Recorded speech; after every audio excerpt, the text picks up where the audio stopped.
మరి ఈ కార్యక్రమానికి ఇంత గ్రాండ్గా ప్రారంభోత్సవం చేయడానికి మమ్మల్ని ఆహ్వానించినందుకు ముందుగా పొరపాటి సుధాకర్ గారిని ధన్యవాదాలు తెలుపుతూ, అలాగే మరి ఈ కార్యక్రమానికి ఇచ్చేసినటువంటి పిల్లల యొక్క పేరెంట్స్కి, మరియు ముఖ్యంగా స్టాఫ్కి, నాన్ టీచింగ్ స్టాఫ్కి, అలాగే విలేకరులకి, మరి నా తోటి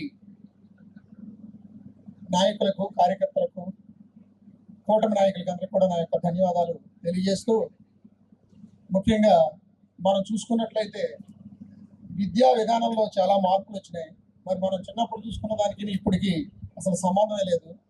మనం చూసుకున్నట్టయితే అందరూ కార్పొరేట్ స్కూల్స్కి పోవటం, హైదరాబాద్ వెళ్ళటం, లేకపోతే యుఎస్కి వెళ్ళటం, అలాగే విదేశాల్లో వారి యొక్క వృత్తిని కొనసాగించడం జరుగుతుంది. మరి ఆ లైన్ నుంచి మనకి ఇద్దరు ఎన్ఆర్ఐలు మనకి ఇక్కడికి వచ్చారు, బ్యాక్ టు పెవిలియన్ లాగా. ఒకటి మన రోషన్ కుమార్ గారు, అలాగే సుధాకర్ గారు. ఇక్కడ మరి ఆ ఎన్ఆర్ఐలుగా వాళ్ళు అతి సౌకర్యవంతమైనటువంటి జీవన విధానాన్ని అక్కడ తీసుకుంటూ మరి ఒక మాతృభూమి మీద మమకారం కానివ్వండి, మంచి ఎడ్యుకేషన్ అందించాలనే ఉద్దేశంలో సుధాకర్ గారు కానివ్వండి, అలాగే మంచి ప్రజలకు సేవ చేయాలనే ఉద్దేశం కలిగినటువంటి మన రోషన్ గారు, ఇద్దరు ఎన్ఆర్ఐలే, ఇద్దరు వెనక్కి వచ్చారు. వాళ్ళ యొక్క సర్వీసెస్ మన ఈ వెనకబడిన ప్రాంతానికి అందించాలనేటువంటి ఆ యొక్క ఉద్దేశం నిజంగా హ్యాట్స్ ఆఫ్ టు దెమ్. వాళ్ళిద్దరికీ చేతులెత్తి నమస్కరించాలి.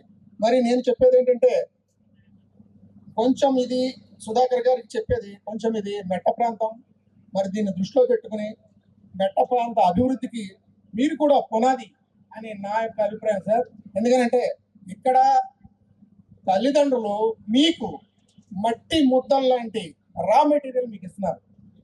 మీరు సార్ అదే సార్ నేను అనేది, దాన్ని మీరు శిల్పాలుగా తయారు చేసి ఇది ఒక గ్యారేజ్ అనుకోండి, దీంట్లోంచి బయటకు వచ్చేటప్పటికి వాళ్ళు చైతన్యవంతంగా బయటకు రావాలి, మంచి ఎడ్యుకేషన్ రావాలి, ఎడ్యుకేషన్తో బయటకు రావాలి. వాళ్ళకి ఆఫీసర్స్ కానివ్వండి, పొలిటికల్ లీడర్స్ కానివ్వండి, ఇండస్ట్రియలిస్ట్గా కూడా వాళ్ళు బయటకు వచ్చి మళ్ళీ మీ ద్వారా ఇదే ప్రాంతానికి ఇండస్ట్రీస్ తెచ్చి ఆ యొక్క జీవన విధానంలో మార్పులు వచ్చి ఇక్కడ ఇన్కమ్ కూడా పెరుగుతుంది, అలాగే మన ఎంప్లాయ్మెంట్ కూడా పెరుగుతుంది. దీన్ని బట్టి అంటే మీరిచ్చే విద్య ఈ రోజుకి మీ రిజల్ట్ రాకపోవచ్చు, ఫ్యూచర్ ఇందా చెప్పారు 2047 అని.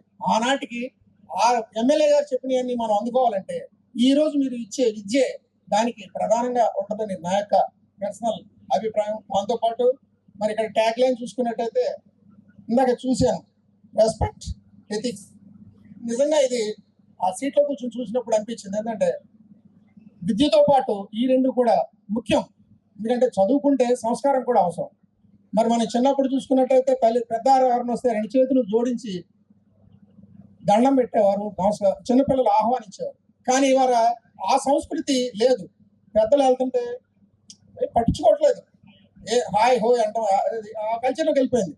కానీ పెద్దల్ని గౌరవించడం అనేది సంప్రదాయాలు. ఇప్పుడు మనం చూసుకున్నట్టయితే సుధాకర్ గారు చూడండి, చేనేతల్ని ప్రోత్సహించడానికి చేనేత శాలువాలు తెప్పించి ఇచ్చారు. నిజంగా చాలా ఆనందకరమైన విషయం సుధాకర్ గారు. మరి మీకు నేను చెప్పే అంత టోన్ కాదు, మేము ఈ పొడమని వదిలి మేము బయటికి పోలేదు, మీరు అన్ని దేశాలు తిరిగి వచ్చారు, ఎన్నో ఒడిదుడుకులు నేను చూస్తానన్నా. అసలు ఆయన పడిని అరే బాబోయ్ ఇంత రిస్క్ ఏంట్రా అనుకున్నా నేను. దీన్ని నిలబెట్టడానికి ఆయన పడ్డ శ్రమ నిజంగా అనిర్వచనీయం. నిజంగా ఎందుకంటే నేను ఈ స్కూల్లో అడుగుపెట్టింది ఈ రోజే.